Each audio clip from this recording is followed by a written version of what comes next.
Olá amigos, nós estamos aqui para mais uma série de vídeos tabela periódica. E conforme nós prometemos da última vez, nós vimos que foi dado na aula a tabela periódica com base no diagrama de Linus Pauling. E nós também mostramos o que é a camada de valência, fazendo os subníveis de energia. Só que ficou uma coisa, nós prometemos que daríamos o cálculo sobre como calcular o número de prótons, o número de nêutrons, o número de elétrons.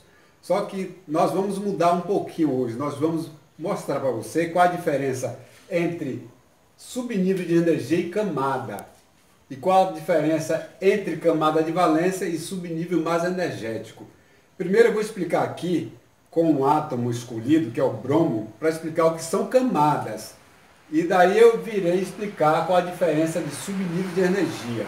Vamos lá para um átomo que foi escolhido, foi o átomo de bromo. Vamos ver. Então nós temos aqui o átomo de bromo. O átomo de bromo tem 4 camadas. Primeira, segunda, terceira e quarta. Se ele tem 4 camadas, é lógico que ele pertence ao quarto período. Mas o que interessa para nós aqui é calcular o átomo de bromo com base nas camadas que ele tem. Então eles têm a camada do núcleo para a última. Primeira camada, 2. Segunda camada, 8. E terceira camada, ele tem 18. E a última camada, que é a quarta, a camada de valência, ele tem 7. Então, se ele tem 7 camadas aqui, é porque ele pertence ao sétimo período. E aqui vocês observam o núcleo do átomo, que são os prótons e os nêutrons. Os nêutrons não têm carga, o nome já indica que o nêutron não tem carga, e os prótons têm carga positiva. Então, explicando aqui, tendo o boro, o bromo como exemplo, nós vamos aprender agora qual a diferença entre camadas e subníveis de energia. Vamos lá para o quadro para eu explicar melhor, para você ver a diferença. Então, notarão a diferença em subnível de energia, o subnível mais energético e também a camada de valência. Vamos para o quadro agora para dar o exemplo do bromo, do bromo junto com o ferro. Vamos lá para o quadro então. Então, nós tiramos aqui o elemento ferro com a configuração eletrônica em subníveis de energia. Então, o ferro tem 26 prótons.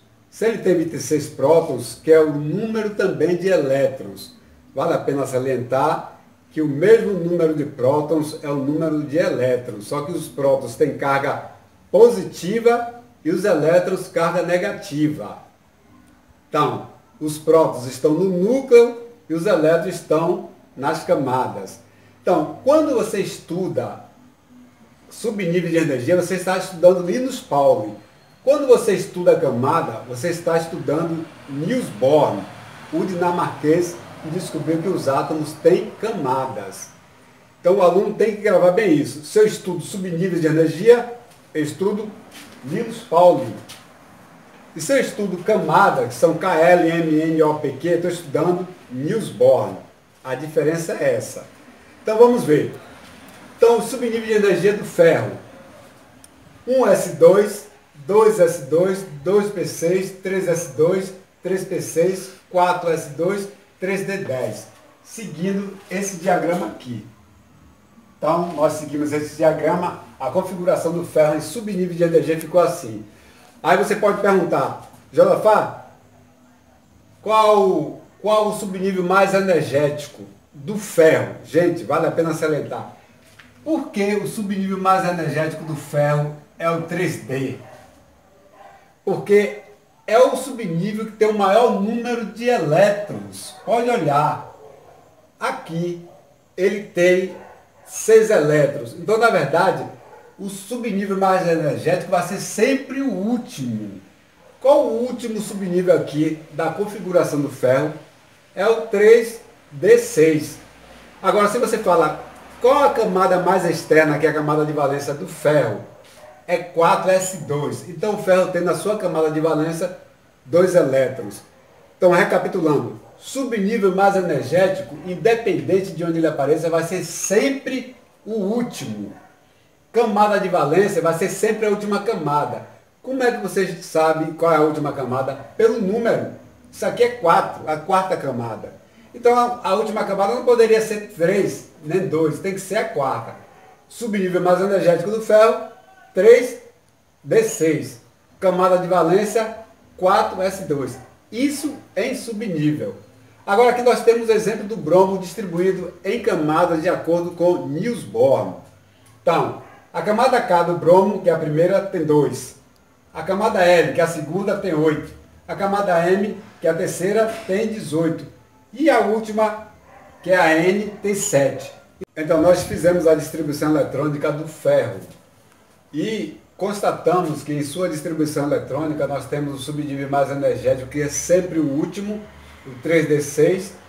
E a camada de valência é sempre o último. O número maior, ele será então a camada de valência, que é o 4S2. Então o ferro, em sua distribuição eletrônica, ele tem 2 elétrons na camada de valência e tem 6 elétrons no subnível mais energético.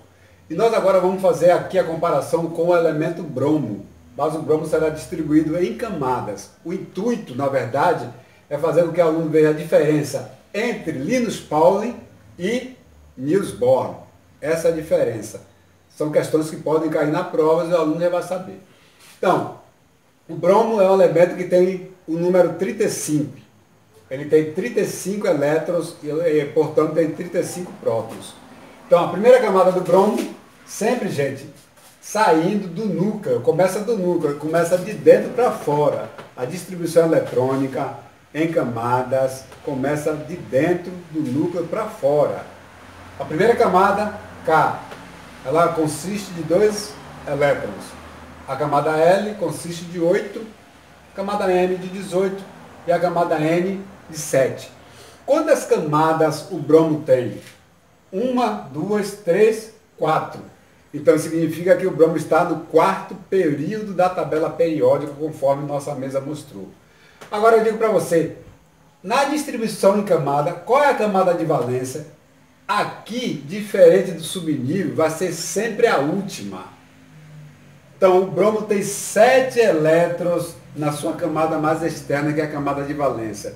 Então a conclusão óbvia é o seguinte: se o bromo tem 7 elétrons na camada de valência, ele pertence aqui ao grupo 17. Então o bromo tem 7 elétrons. Então vale a pena salientar: distribuição eletrônica, subnível mais energético, sempre o último. A camada de valência na distribuição eletrônica é a que tem o maior número de camadas, que é a 4ª aqui no caso do ferro. Distribuição eletrônica por camadas. Vai ser sempre a última camada, que é a camada de valência. Então, esse foi o recado que eu tinha para dar para vocês nesse vídeo. E vocês ficaram sabendo qual é a diferença de subnível mais energético e de camada de valência. A diferença de configurações eletrônicas subníveis e a diferença em configuração por camada.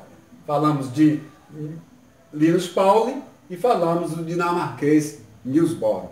Então, por enquanto, galera, é só isso, mas prometemos agora que para a semana nós vamos, então, calcular o número de prótons, número de nêutrons e o número atômico do átomo.